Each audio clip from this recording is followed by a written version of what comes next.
All right, welcome back, Augmented Ones. Storm here again, coming to you for week 42 in Pokemon Go. Now, this week they introduced a surprise event, a exciting event at that. And because it was so random and surprising, we're coming to you now. But this cup is vital towards preparation for the Halloween Cup if you're into PvP, or if you want to get some of those easy Halloween starter Pokemon in their cute little costumes. Make sure that you're active in catching during this event, as a Halloween Cup will be limited to Great League, so that means less Stardust required to be in there. And it'll restrict the options, so you'll only be able to use Poison, Ghost, Bug, Dark-type, and Fairy-type Pokemon. And it'll give you free chances at the costume starters, which have the chance at being shiny.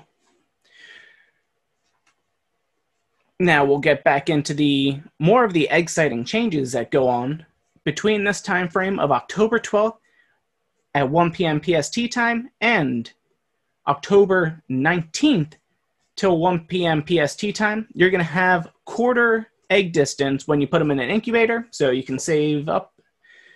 You can just frequently change out that infinite incubator, but you can also hatch those new 12-kilometer eggs, the shadow eggs, dropping as strange eggs when you defeat the Team Rocket leaders. Now, you must have an open space in your Pokemon storage and in your egg slot, because the egg slots count as a Pokemon slot, because the eggs are considered a Pokemon because you can't trash them in any way. So make sure that you have those slots open and ready for it. The 12K egg pool is now limited to these shadowy type Pokemon: Larvitar, Absol, Sandow, Scraggy, Trubbish,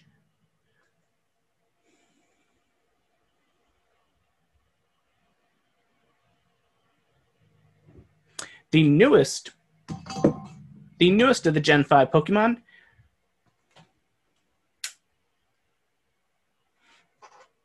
Pawniard, Vullaby. So in this 12K egg pool, you're going to get those three newest spawns, which are Pawniard, Vullaby, and Sandow. Sandow and Vullaby have some pretty big implications in means of Great League Pokemon. Mandibuzz is the dark flying type Pokemon, has great type coverage, and you'll be able to hold your own against a lot of the meta already. Sandow doesn't help exactly with the meta, but it is a ground dark type Pokemon. But also don't forget that Larvitar, Dino, and Absol all have the chance of being shiny if you haven't gotten them already. During this event, Team Rocket balloons will be increased, so you'll have a bit of an easier time getting those Team Rocket battles and those mysterious components to summon the raid leaders, in a way.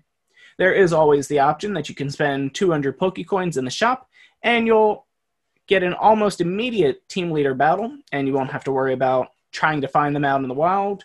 They may come as the next balloon if you have the Rocket Radar equipped. With this, and everything going on here, is Giovanni is back with Shadow Mewtwo. That's going to be the newest quest line that you can complete.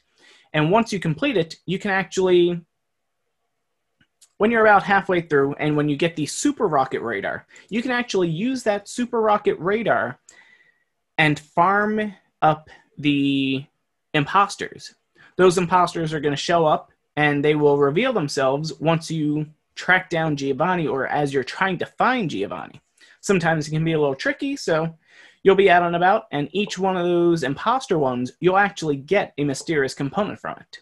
Some people will actually not fight Giovanni right away, just so that they can have that extra chance and those extra imposters for the extra Rocket Grunts. Because right now, you want to engage as many of the Team Rocket leaders as you can, get those 12-kilometer eggs, and hatch them while you have the quarter egg distance going on in incubators until the 19th. Hopefully, they will have increased Stardust cost, so you'll actually get more Stardust and more candy from it, but it's still very new, so we don't know for sure. In addition to this, the regular grunts have actually changed up a little bit. So they've now introduced Shadow Diglett, Shelder, Slowpoke, Aerodactyl, and Skarmory. The things you want to keep in mind when it comes to these new Shadow Pokemon: the Flying Cup was re-announced in November. So you can definitely make sure that you get a good Shadow Aerodactyl and Skarmory. Slowpoke and Shelder are great for Great League PvP in general, so it's something you can keep an eye out for. Also during this event, Snapshot bonus will be Nidoran Female, Nidoran Male, Vulpix, Oddish, Seedot. And you got to keep in mind that all of these Pokemon have their shinies available, and you could even get the AR Snapshot to show the encounter of a shiny Pokemon before you actually engage it. So you take the AR Snapshot. When the Pokemon spawns on your map, that Pokemon will actually show up shiny, and it's one of the few times that you'll actually see a shiny Pokemon on the map. As we mentioned before, Giovanni will have Shadow Mewtwo. So if for some reason you still have other Giovanni quest lines to complete, and you complete them during this time frame, Giovanni being defeated during this time frame will have Shadow Mewtwo, so you can have an extra chance at Shadow Mewtwo if you chose to skip on the other one before quarantine and all that happened. The other change-up is the Team Rocket leaders will now have different Pokemon. Growlithe, Drowsy, and Ammonite will now be the Pokemon that the Team Rocket leaders have. I believe it's Growlithe will be with Arlo, Drowsy will be with Sierra, and Ammonite will be with Cliff. And because the Team Rocket leaders have the ability to have a shiny, to be Shadow Shiny, that means you get some extra flex in PvP. The thing you can definitely see right here is the Shadow Drowsy will definitely be on point, as Hypno is already a beast in means of PvP due to its high defenses and wide selection of charged attacks. So Shadow Hypno, Shadow Drowsy, you want to get as many of them as you can and be ready for the next time they roll out that frustration event. You want to get some good PvP ones and have them there, because Shadows do actually do more damage, and you got to keep that in mind. Do not purify a Pokemon unless you have a need for that Pokemon to be maxed out, or if you need that Pokemon maxed out at a cheaper Stardust cost. Otherwise, Shadow Pokemon take more damage and do more damage, and in PvE and raids, that is vital. The other Pokemon that are going to be going crazy this week, ones that are spawning a little crazy, will be Vulpix, newest shiny was added last week, Spinarak, Yanma, Pineco, Houndour, Poochyena, Sableye, Gulpin, Pearl. So you got to keep those ones in mind, especially in means of the Halloween Cup, because you're going to have Spinarak, Pineco, Gulpin, Sableye, Houndour, Poochyena, Stunky, Purloin. All of those Pokemon are going to be, and Yanma, no Vulpix though, will be allowed to be in in the Halloween Cup. For the Halloween Cup in GBL, you're going up against a bunch of things. You're probably going to be going up against Mandibuzz, which is the Dark Flying type. So getting a Mandibuzz PvP ready, so that you'll be able to be ready for the Flying Cup and the Halloween Cup. In means of PvP altogether, feel free to bury them up or look for more PvP IV ones. Sableye, Stunky, Pineco, those ones are great ones to have in your PvP roster.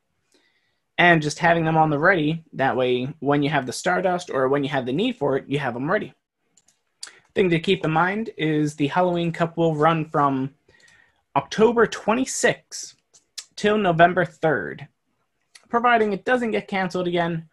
But along with our speculation from the Flying Cup was delayed because the lack of diversity in there, which is why they introduced more Shadow Pokemon prior to it coming out. That or other various problems, anything's possible. But hey, that happens. But that's just another reminder that Aerodactyl and Skarmory, with their new shadows being added to their new shadow forms being added to Pokemon Go, they are going to be doing more damage, taking more damage, dealing more damage, and just all around good to have. Master League, you can do a little prep for it. It does start on the 26th. But honestly, that's just... There will be a lot of Mewtwo's in Master League. Be ready for that, but at least we have the Premier League that we can go against it with. But hey, maybe that's why Dino and Larvitar are in 12-kilometer eggs now. Anything's possible. So you can actually try for them. Pawniard would definitely be a pretty good counter in means of facing off against Mewtwo, as long as he doesn't have Focus Blast, in which case that Mewtwo is going to stomp the Pawniard regardless. If you don't have any shields, that is. But hey. Alright, now on to your regularly scheduled Augmented Sync. As always, don't forget you get your free remote raid pass in the shop every week on Monday. As always, you get your daily spawn. Make sure that you open that in a safe space and not while you're driving or a passenger in a car, train, bus, anything in movement. Because that Pokemon, if you do not catch it, will stay in that spot for the entire day. So if you do it at home, that Pokemon will be there. In the event that you don't catch it, it'll still be there. If for some reason you're driving down Main Street and that Pokemon spawns there, well, just travel back to Main Street later and go catch it.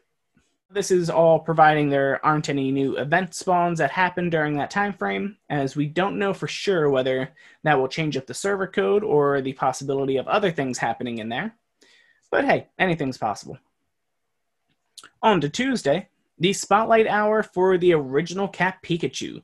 It will come with double candy, so feel free to hit up any of those mega raids during this time frame, because those evolutions will give you extra candy for catching the evolution. Plus, if you pineapple it during that time frame as well, it could possibly be 4 times the candy.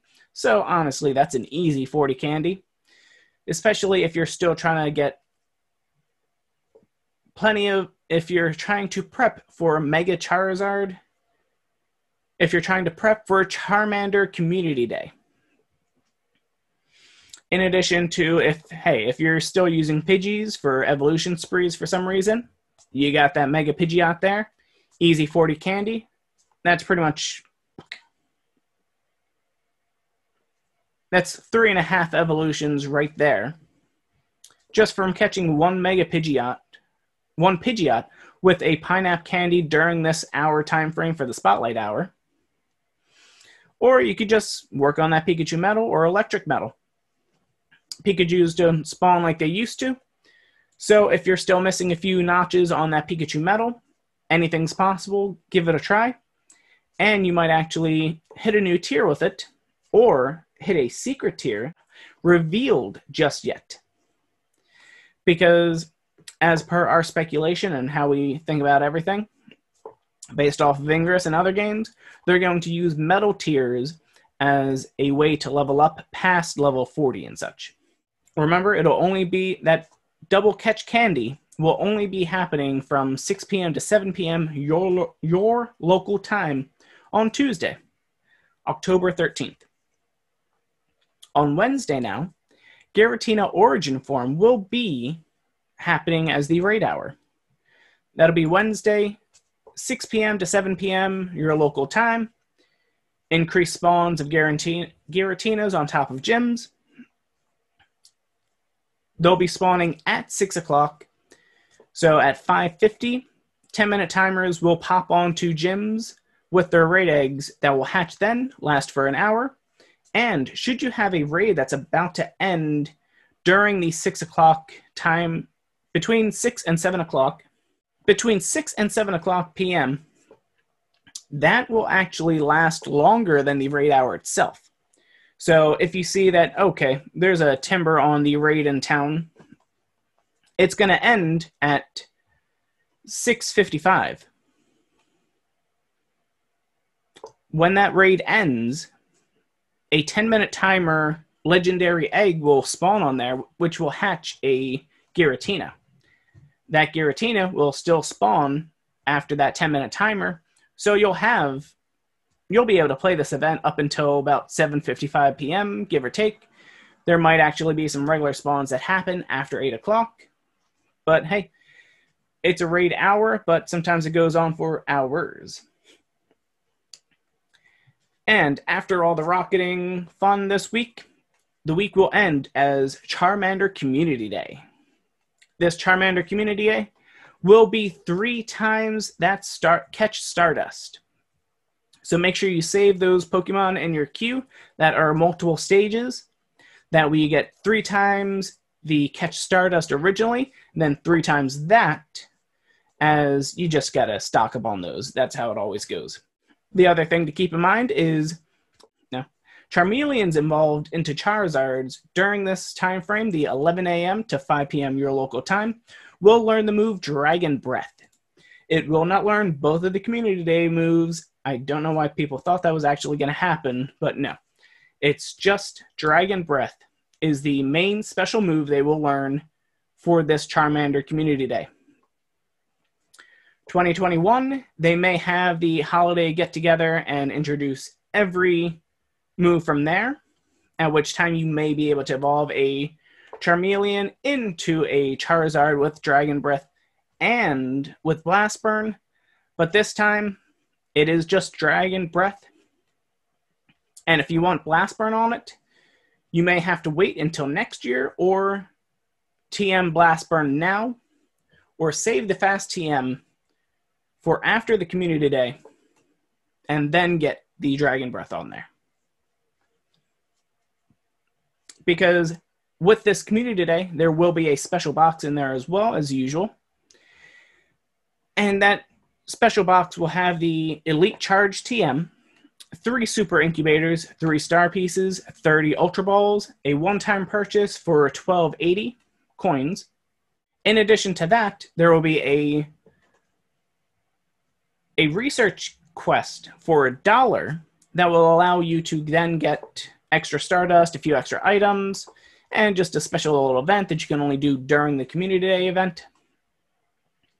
And, obviously, Charmanders will be spawning by the tenfold, and you'll be able to capture them, and they have the higher chance of being shiny.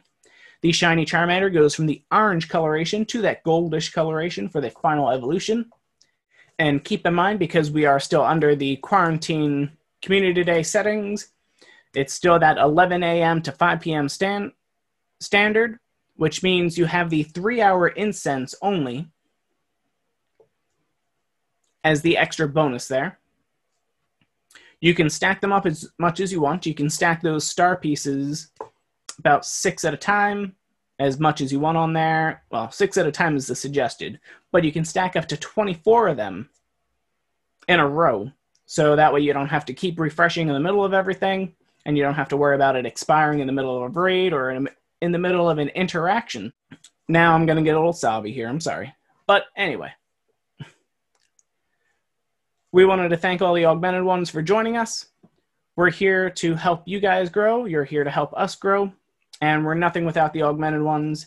We're always looking to expand and improve things. We're just looking for follows, shares, maybe a few likes. And the most important thing is that you watch, you enjoy, you use the information to become the Augmental Masters that we know you are. If you want to stay social with us, feel free to follow us at Augmented Naturally on Twitter, Facebook, YouTube, TikTok, Instagram. Wherever you can find us, just type in Augmented Naturally. You can also just listen as the podcast form. We typically try to post everything from here onto Anchor. That way you can have the option to listen and you don't have to pay YouTube. Just pay us with your attention. Almost forgot. You can also find us on augmentednaturally.com. And if you feel the need to contact us directly, you can also contact us at contact@augmentednaturally.com. Fairly simple. Try and keep it easy like that. But thank you again for joining us, Augmented Ones. This has been Jess Storm from Augmentin, actually. We'll catch you in the next